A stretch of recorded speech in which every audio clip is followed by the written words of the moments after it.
آج کی نشست کا پہلا سوال آپ کی خدمت میں یہ ہے، آپ کی زبانی ہم نے اکثر سنا کہ مذہب نے ان سوالوں کا جواب دیا ہے کہ جن کا جواب جاننے کے لیے انسان کے پاس کوئی ذریعہ علم نہیں تھا۔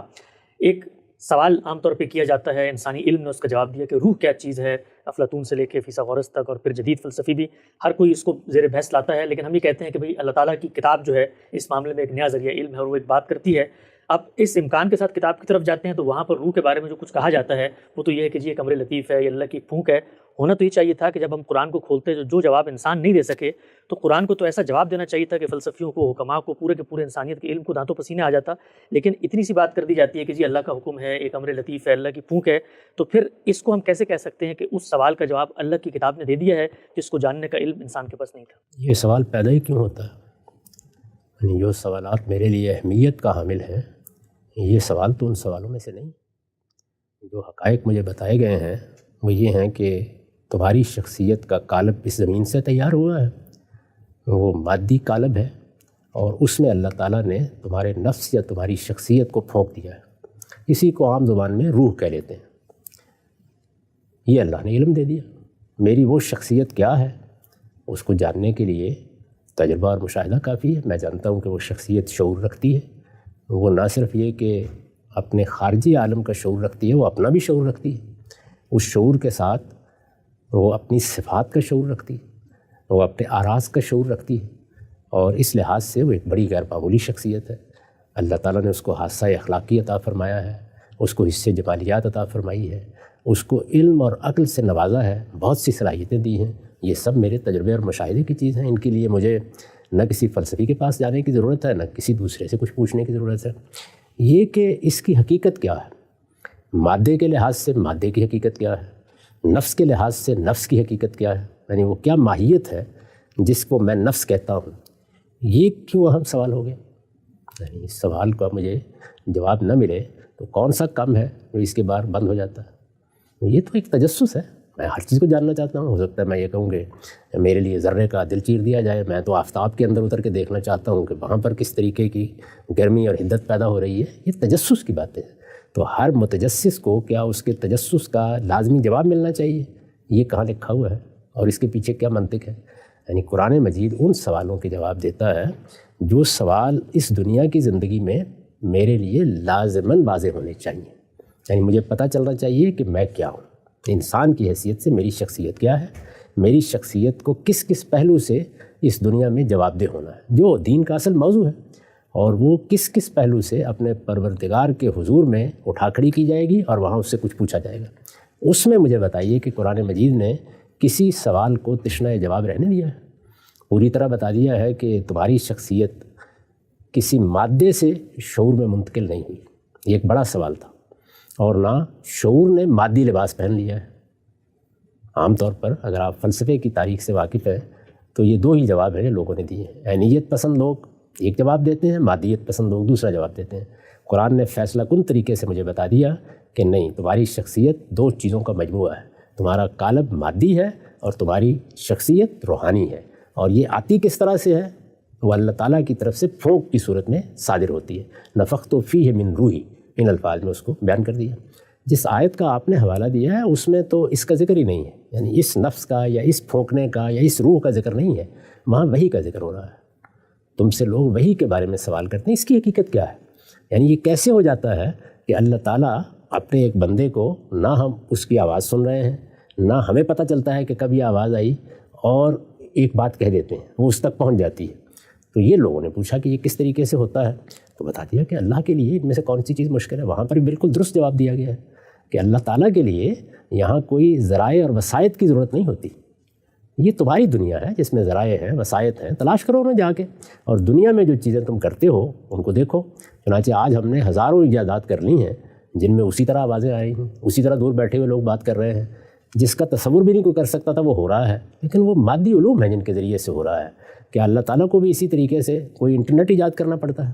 اللہ تعالیٰ کو بھی کیا اسی طریقے سے کوئی ٹیلی فون ایجاد کرنا پڑتا ہے؟ جواب یہ دیا کہ وہ امر رب ہوتا ہے، اور امر رب کس طریقے سے کلمہ بن جاتا ہے، کیسے اللہ تعالیٰ ارادہ کرتے ہیں اور کہتے ہیں کل فیکون، اور اس کے نتیجے میں یہ پورا عالم وجود میں آ جاتا ہے۔ وما اوتیتم من العلم الا قلیلا، یہ تمہارے دائرہ علم کی چیزیں نہیں ہیں۔ تو ہمیں ان چیزوں کا جواب ملنا چاہیے جو یا تو ہمارے دائرہ علم کی چیزیں ہیں اور یا وہ ہماری دینی ضرورت ہے۔ قرآن مجید اس دائرے سے آگے بڑھ کر ایک لفظ بھی نہیں کہتا، اور یہی اس کے اللہ کا کلام ہونے کی دلیل ہے۔ یہ تو بالکل ہی احمقانہ بات ہے کہ جو سوال میرے ذہن میں آیا کرے اللہ تعالیٰ مجبور ہے کہ مجھے اس کا جواب دے، ورنہ میں نہیں مانوں گا کہ وہ اس کائنات کے پروردگار ہے۔ دنیا میں جو میرا دائرہ علم ہے اس کے لیے مجھے علم و عقل دیا گیا ہے، اور یہ کہا گیا کہ جاؤ جواب تلاش کرو، اور یہ ہم جانتے ہیں کہ انسان نے ہزاروں سوالوں کے جواب تلاش کر لیے ہیں اور کرتا چلا جا رہا ہے، اور ہزاروں نئے سوال پیدا ہوتے چلے جا رہے ہیں۔ چنانچہ یہ دنیا اللہ کے کلمات کا ایسا مجموعہ ہے کہ بالکل درست فرمایا ہے کہ اگر یہ سارے سمندر روشنائی بن جائیں تب بھی اللہ کے کلمات ختم نہیں ہو سکتے، سارے درخت قلم بن جائیں تو ان کلمات کو لکھ نہیں سکتے۔ تو یہی صورت ہے، آپ دریافت کرتے چلے جائیں اور آگے بڑھتے چلے جائیں۔ اللہ تعالیٰ کن سوالوں کے جواب دے گا؟ وہ جن کا تعلق میری آخرت میں کامیابی سے ہے، اس میں مجھے بتائیے کون سا سوال ہے جس کا جواب نہیں دیا گیا؟ یہ تو کوئی بات ہی نہیں ہے سر۔ صحیح نقطہ آپ نے واضح کیا، چند توضیح پہلو چاہتا ہوں آپ خدمت میں رکھوں۔ اچھا، اگر یہ سوال اس قدر اہمیت کا نہیں تھا اور ہمارے سامنے جو وجودی حقائق ہیں ہمیں ان پہ غور کر کے آگے کا معاملہ طے کرنا ہے، تو پھر اللہ نے اس کو زیر بحث کیوں لے کر آیا؟ یعنی وہ یہ کہہ سکتے تھے کہ روح کے بارے میں یا باقی چیزوں کے بارے میں تمہارا اس سے کوئی سروکار نہیں ہے، اس بارے میں کوئی گفتگو نہیں کرتا۔ انہوں نے یہ اشارہ دے دیا کہ جی یہ ایک پھونک ہے جو پھونک دی جاتی ہے، اس کے نتیجے میں انسان کو شخصیت ودیت ہوتی ہے۔ پھر بعض دینی لٹریچر میں چیزیں نظر آتی ہیں، یہ روح جو ہے پھر اللہ نے اس کو اٹھاتا ہے، لیہین میں لے جاتا ہے جی۔ تو جب یہ سب چیزیں زیر بحث ہیں تو سوال ہی اتنی اہمیت کا نہیں تھا، تو پھر ان کو زیر بحث کیوں لایا قرآن؟ جس پہلو سے زیر بحث آیا ہے اس میں تو بڑی اہمیت تھی، یعنی مجھے یہ معلوم کرنا تھا، جس طرح کہ میں نے عرض کیا کہ میرا وجود ہے کیا، یعنی میں کیا ایک مادے سے شعور پیدا ہو کر انسان بن گیا ہوں، یا شعور نے مادے کا پیرہن اختیار کر لیا ہے؟ یہ سوال تو بہت اہمیت کا حامل ہے، اس لیے کسی سے میری شخصیت کی صحیح تعریف ہوتی ہے۔ اس کا جواب مجھے دے دیا گیا کہ کون سا حصہ تمہارا روحانی ہے اور کون سا حصہ جسمانی ہے۔ جسمانی حصہ میری تحقیق کا موضوع ہے، روز تحقیق کریں۔ میں تو بارہا یہ کہہ چکا ہوں کہ مادے میں زندگی کیسے پیدا ہوتی ہے، یہ چیز چونکہ ہمارے سامنے پیدا ہوتی ہے اس لیے یہ تحقیق کا موضوع بننی چاہیے، بنائیں، دریافت کریں۔ لیکن یہ جو شعوری شخصیت آتی ہے اس کے بارے میں اللہ تعالیٰ نے حد بتا دی ہے کہ یہ آسمان سے آتی ہے، یہ زمین سے پیدا نہیں ہوتی۔ یہ تو ایک بڑا سوال تھا جس کا جواب اس لیے ضروری تھا کہ اس کے بغیر میں اپنی زندگی کی نہ حقیقت سمجھ سکتا ہوں نہ اس کے لحاظ سے اللہ کی فرما برداری کی طرف بڑھ سکتا ہوں۔ اگر میں ایک مادی وجود ہوں تو پھر موت کے بعد کی زندگی، مرنے کے بعد زندہ رہنا، میرا جسم میرے سامنے گل سڑ کے ختم ہو جاتا ہے، اس کو کیا باقی رہ جاتا ہے؟ ساری سوالات لجنل ہو جائیں گے۔ تو ان سب سوالوں کا جواب دینا بہت ضروری تھا، لیکن یہ کہ اس کی حقیقت کیا ہے، یعنی یہ بتایا جائے کہ مادہ اصل میں ہے کیا۔ تو اب دیکھیے نا، آپ اندر اتر رہے ہیں، ذرے میں اتر گئے، ذرے کے اندر پھر مزید اترے، اس سے بھی آگے جا رہے ہیں، جائے خود تحقیق کریں، تلاش کریں۔ اللہ تعالیٰ کو اس کا جواب کیوں دینا چاہیے؟ یعنی وہ کون سا کام ہے جو اس کے بغیر میں نے جیسے کہ عرض کیا رکا ہوا ہے؟ اتنی بات کا جواب اللہ تعالیٰ دیں گے جس کا تعلق میری آخرت سے ہے، اور جو جواب اگر مجھے نہ ملے تو میں غلط راستے پر جا سکتا ہوں۔ اچھا، ہم سب جو لوگ اس سوال کا جواب دینے کی کوشش کرتے ہیں، حقیقت بیان کرتے ہیں، ظاہری بات ہے اس میں ان کا اپنا ایک تخیل ہے یا ان کا استنباط ہے یا کوئی بھی ان کے مفروضے ہیں، تو چلیں ان کے پاس تو کوئی نہ کوئی ذریعہ علم ہے، کوئی نہ کوئی منطقی علمی فکری مقدمہ ہے جس کی بنیاد پہ وہ روح کی حقیقت تلاش کر رہے ہیں۔ اس کے مقابلے میں ہم مذہبی لوگ ہیں اور ہم یہ کہتے ہیں کہ بھئی ہمیں تو حقیقت کا پتہ ہی نہیں ہے، تو پھر ہم ان سے کیسے مکالمہ کریں گے؟ وہ کہتے ہیں ہم تمہیں حقیقت دکھاتے ہیں اور ہم جواب میں کہیں کہ بھئی ہمیں تو حقیقت کا پتہ ہی نہیں، تو ہم ان کو کیسے ریفیوٹ کریں گے؟ نہیں، وہ حقیقت وہ بتانا چاہتے ہیں، اس کے لیے انہیں تجربے اور مشاہدے سے استدلال پیش کرنا ہے۔ تجربے اور مشاہدے کی چیزوں کو ہم نے کب دیکھنے یا سننے سے انکار کر دیا؟ کبھی بھی انکار نہیں کیا۔ وہ اپنے دائرے میں جب بات کرتے ہیں تو ہم ان کی بات سنتے ہیں، اس کی قدر کرتے ہیں، اس کو عزت کی نگاہ سے دیکھتے ہیں، اور سائنسدانوں کو دنیا کے لیے رحمت سمجھتے ہیں۔ یہ ان کا دائرہ ہے، اس دائرے سے باہر ان کے پاس کوئی ذریعہ علم ہی نہیں ہے۔ روح کے بارے میں کوئی سائنسی تحقیقات نہیں ہوئی، نہ ہو سکتی ہیں۔ جو کچھ بھی سائنسی تحقیقات ہوں گی وہ مادے پر ہوں گی، اسی لیے دنیا میں بتدریج مادیت پسندانہ نقطہ نظر کا غلبہ ہوا ہے، اور وہی ہونا ہے، کیونکہ جہاں تک نفس کا تعلق ہے، نفس اپنے عمل کے لحاظ سے تو اس دنیا میں تحقیق کی چیز ہے، چنانچہ نفسی علوم رہے ہیں، بہت بڑے بڑے علوم، اس کی تعریف ہمیں معلوم ہے، لیکن نفس اپنی حقیقت کے لحاظ سے آسمانی چیز ہے۔ یہ اطلاع دے دی گئی ہے اور اس طرح بتا دیا گیا ہے کہ انسان دو چیزوں کا مجموعہ ہے، اور اس سوال کا جواب اس لیے دینا ضروری تھا کہ موت پھر کیا چیز ہے؟ موت کی حقیقت تو مجھے معلوم ہونی چاہیے۔ اگر میں مادی وجود ہوں اور موت اور زندگی کی حقیقت وہی ہے کہ میرے عناصر میں ترکیب پیدا ہوئی تو میں زندہ ہو گیا، اور وہ ترکیب ختم ہو گئی تو میں مر گیا، تو پھر تو زندگی بعد موت کا کوئی تصور پیدا نہیں ہو سکتا۔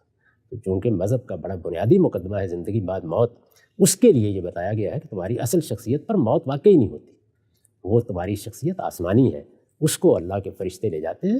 یہ قالب ہے، اس دنیا سے تمہیں دیا گیا تھا، نیا قالب دے دیں گے، 1000 نئے قالب دے دیں گے، اس سے کوئی فرق نہیں پڑتا۔ اصل شخصیت تمہاری اللہ تعالیٰ نے براہ راست تخلیق کی ہے، اور وہ ابدی ہے، وہ کبھی ختم نہیں ہوگی۔ یہ بہت بڑی بات ہے، یہ مجھے معلوم ہونی چاہیے، اس کے بغیر تو میں کسی مذہبی آدمی کی حیثیت سے زندگی نہیں بسر کر سکتا۔ لیکن یہ کہ مادے کی حقیقت اللہ تعالیٰ بتائیں، کیوں بتائیں؟ یعنی اس کا کیا تعلق ہے؟ یہ تو موضوع ہی نہیں ہے۔ مذہب کا موضوع میری موت ہے، زندگی کے بعد کیا ہونے والا ہے، اس سے متعلق ہر سوال کا جواب دیجیے۔ آپ نے واضح فرمایا۔ آخری سوال اس ضمن میں پوچھنا چاہتا ہوں آپ سے قرآن مجید کا یہ دعویٰ ہے کہ وہ دین سے متعلق ہر اختلاف میں فیصلہ کچھ جگہ پہ کھڑا ہے، حرف آخر ہے، قول فیصل ہے، میزان فرقان حکم محیمن آپ ذکر بھی کرتے ہیں۔ مجھ میں اور آپ میں اختلاف ہو گیا ہے جی کہ روح کی مثال کے طور پہ اب یہ تو دینی موضوع ہے نا کہ جی انسان کو اللہ تعالیٰ نے شخصیت دی ہے، اب میں اور آپ کسی بھی جگہ پہ کھڑے میں اختلاف کی اور ہم قرآن کے پاس جاتے ہیں تو قرآن ہمیں آگے سے کہتا ہے کہ بھئی یہ تو تمہارے مطلب کا سوال ہی نہیں ہے، تو ہمارے اختلاف کا فیصلہ تو اس نے نہیں کیا۔ یہ سوال تو اصل پہ اس نے یہ بتایا ہے کہ تمہاری تحقیق کا موضوع نہیں ہونا چاہیے، یہ تمہارے دائرہ علم کا سوال نہیں ہے، یہ تو سب سے بڑا علم ہے جو قرآن نے مجھے دے دیا ہے۔ علم صرف سوال کا جواب نہیں ہوتا، میرے حدود بتانا بھی علم ہے، یہ بتا دیا مجھے، تو یہ جواب تو مجھے دے دیا گیا، اس میں بحث ہو کیوں؟ یعنی جس وقت کوئی انسان اپنے دائرے سے باہر نکلتا ہے تو اس کو یہ بتانا کہ یہ تمہارے دائرے کی چیز نہیں ہے بہت بڑی نعمت ہے، تاکہ وہ اس دائرے سے نکل کر اس دائرے میں تحقیق کرے جہاں تحقیق ہو سکتی ہے، تو اس میں کوئی اختلاف ہوگا کیسے؟ تو وہی جواب ملنا چاہیے، جواب اللہ تعالیٰ نے دے دیا۔ نقطہ واضح ہوا، وقت ہمارے یہاں پہ ختم ہوتا ہے، انشاءاللہ دوبارہ حاضر خدمت ہوں گے۔ اب تک آپ لوگ کا بہت شکریہ۔